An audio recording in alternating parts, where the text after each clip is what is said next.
2024 has been a pretty crazy year, right? Well, I mean, at least for video games. It's also been pretty great. We've had some excellent video games. I'm sure that some people would disagree with me, but alas. But I personally really liked it. I thought it was a year full of a lot of great games. A lot of games that are changing the way that games are made.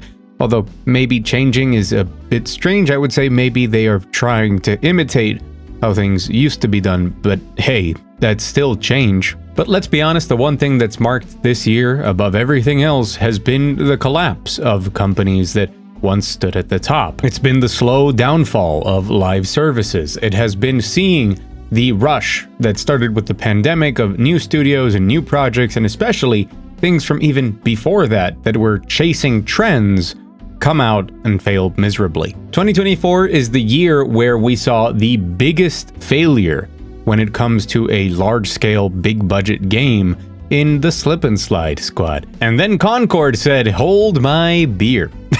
It's the year that Ubisoft is now teetering on the edge of bankruptcy. It's the year that Bethesda released Shattered Space. I'm just gonna leave that one there. And those are just some of the bigger headlines, but let's not forget things like Tango Gameworks closing and Xbox's complete rebrand of everything is an Xbox now, I guess. And if you've been following the channel, you've basically followed me talking about everything, including all of the positives as well. Games like Helldivers 2 have shown that there are ways to do a live service that isn't predatory and trying to make people feel bad. Palworld took the world by storm and made everybody wish that Game Freak would do something new. Stellar Blade showed us what happens when a Korean gacha game company decides to make a AAA game. And we saw a similar thing with Black Myth Wukong from China, which, while China has been making a ton of very successful and very good indie games for a while now, we had never seen something on that scale. I mean, maybe this is a little bit of a personal bias, but it's my video.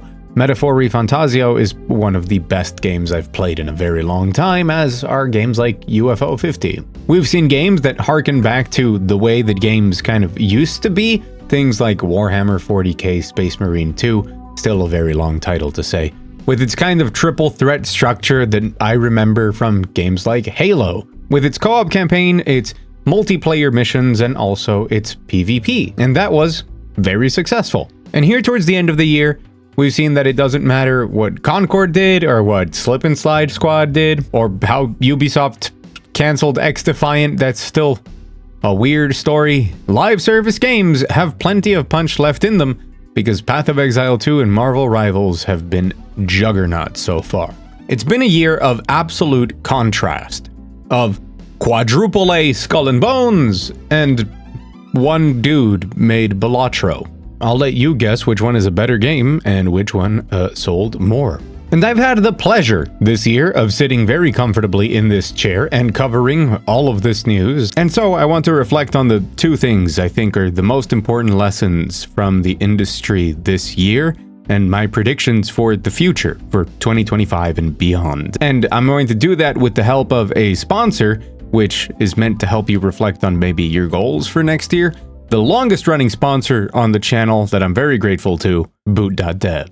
BootDev is an online learning platform to teach you back-end web development from start to finish. Crafted by experts to get your hands on the material and learning Python and Go in a way that you can end up in a real job. And BootDev is a regular sponsor on my videos because we agree on how teaching should happen. It should be fun, entertaining, and should give you the tools to actually learn. This is why BootDev uses gamification throughout its entire website to make the process more entertaining, to build a better community where people can learn together, compete on leaderboards, and the best part about BootDev is that I don't need to convince you much more because you can check it out completely for free. You need a subscription in order to use the website's practical lessons, but all of the theory, what should be one of the biggest textbooks on back-end web development in the world, is free for you to access, no cost at all. You can browse all of the lessons, what they would teach, and see if it's for you. So use the link down below to check out boot.dev today, and you can use the code MUGTHIEF to get 25% off your first order right now. Your first order can be 1 month or 1 full year, so it can actually be a pretty big discount. A special thanks to boot.dev for continuing to partner with this channel, and to you for watching. Okay, so what can we learn? The two things that I think matter the most for video games, for the industry, and for the path forward are 1. Sustainability, and 2. The Ship of Theus. When it comes to sustainability, I think that what's become clear this year is that the bubble of AAA has burst. When these companies promised shareholders crazy profits like the ones that they saw during the pandemic, the shareholders bought in expecting unrealistic returns. And now, here these companies are, attempting to monopolize everything that they can and creating worse products in order to meet margins without realizing that worse products will sell less. When what matters the most is that bottom line, corners get cut, new systems are introduced to monetize, and content is patched in later as the minimum viable product becomes the only viable product. The insanely bloated corporate system has taken all of video games and slowly homogenized them into whatever can make the most profit. And it turns out that within that machine, with the ways that they've sold it, with the promises that they've made, they just can't do that to that extreme. Meaning that this year, one of the things I've said the most is that good enough isn't good enough anymore. And I don't mean that in just the quality and competition of games, I mean that in sustainability as well. A game covering its costs is not good enough anymore. A game making a healthy profit enough to fund a sequel isn't enough. It's not worth investing that anymore because they are chasing these impossible highs. And what they've discovered is that it doesn't matter what you put behind those projects, at the scale that they want to produce them, with how much the budgets have expanded with those unrealistic expectations, there's just no way to cover it. It doesn't matter what recognizable IP you put behind it, it turns out that it's just not enough. And that leads me to the Ship of Theus. It's also the year where we really have to come to terms with the idea that a lot of the things that we love are no longer the things we love. The people that made names that we grow fond of are no longer there to keep evolving them. The people that used to make companies like Sony or Xbox, the studios like Bioware or Bungie, they're not there anymore. And while it doesn't need to be this way, the franchises that they try and push out to us are just puppets. These companies that we used to attach so much value to have been bought out and switched hands and privatized and then traded to Embracer Group at some point probably. And in that entire process, a lot of the talent and the people who made the games we love special have moved on, probably to smaller independent studios, trying to make games in a new way, trying to make games without the oversight and the bureaucracy and the 40 meetings per day. And as the entire landscape shifts, we get to experience new studios and new ideas, new projects of people trying to do things differently. And a new sort of indie scene starts to appear. The people who are actually taking advantage of the technology of today to try and make games that could rival AAA, but instead of needing 700 people, 5 years, and however many millions, only needs 100 people and 1/10 of the budget. You know, games striving for sustainability. And instead, hopefully, they can make their projects come true. And this is where I lead into my predictions for the future, which I hope are soundly based. I've spent way too much time this year looking at news reports and insider reports and corroborating information across different sources and looking at numbers. It sounds like I'm complaining, but it was actually riveting. This is the year that everything starts to change, because this is the year that a new cycle begins. We're seeing a change of the old guard, and even though companies like Xbox and PlayStation and Electronic Arts are doing just fine, Electronic Arts is mostly the sports games because Apex Legends not doing pretty well. But we're seeing others like Warner Brothers and Ubisoft start to take a negative trend that probably won't be too far away for others as that sustainability creeps up on them. This means that as that Ship of Theus takes effect, as old talent starts new studios and as new talent joins those studios or start their own, it's going to be the same thing that happened when video games started so many years ago. Small companies doing games that they want to make, those games then have success and they use the money from that not to give it to shareholders and, make other people rich, but to invest in the company again, and then make bigger games, and then suddenly they open a publishing branch, and then they buy some studios, and then, you know, they're one of the largest publishers out there. The ones who can survive will survive, and the ones who can't won't. But a new crop of AAA will rise, and they will either make the same mistakes and not know how to manage that growth, sell out and believe the hype that they're going to be the next big thing, or they'll try to make it better. Because AAA isn't going anywhere, and it really shouldn't.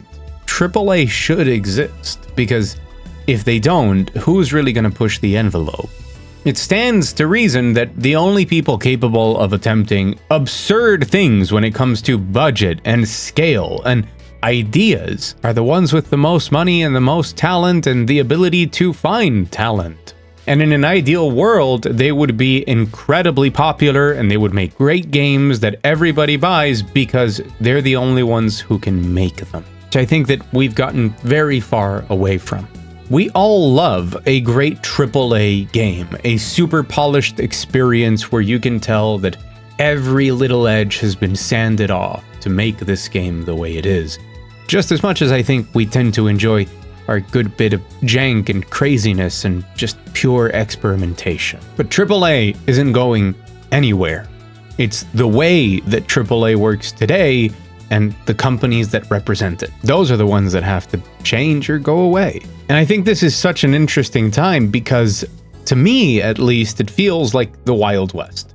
Who's going to be the next big thing? Who are going to be the next studios that begin the next cycle, that start growing, start experimenting, and just start pumping out new games in a new golden era, and then they will rise to that AAA status, and then we'll see what happens. Maybe the cycle begins anew, or not.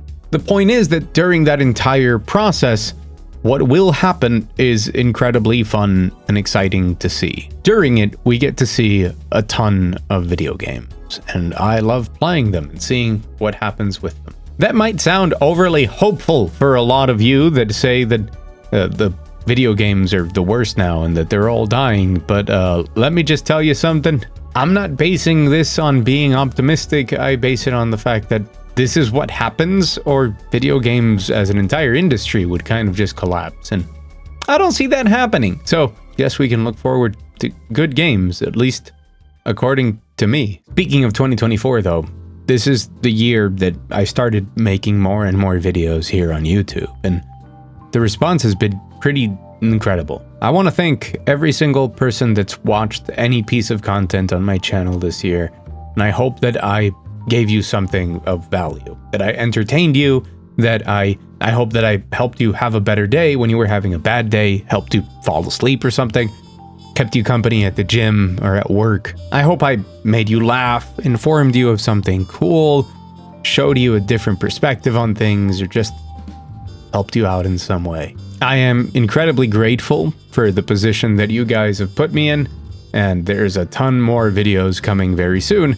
because a little behind the scenes stuff. I'm currently on break from work, offices shut down type of stuff during the holidays, so I get to just make videos instead of like going to work every day, and that's pretty awesome. So gotta get all like the ideas for videos that I've had that I don't normally have time to do out like over the next 2 weeks, so it's gonna be exciting. It's been amazing. I thank you all so much, and next year is going to be even better. There's just so many games that I want to play and talk about. It's fun. And of course, an extra special thanks to the patrons up on the $1 patron wall. There's so many. It's kind of crazy. And I thank you guys so much for like sticking with me throughout everything. Doesn't matter what crazy idea for a video I have. You guys seem to appreciate it, and it means the world to me to have that sort of support. I think this was a landmark year for the video game industry in very bad ways that spell out a very good future. There's a lot to be sad about, and there's a lot to complain about, but I think that in the end, we'll be all the better for it. I've been Mug. Thank you so much for watching. I'll see you again very soon.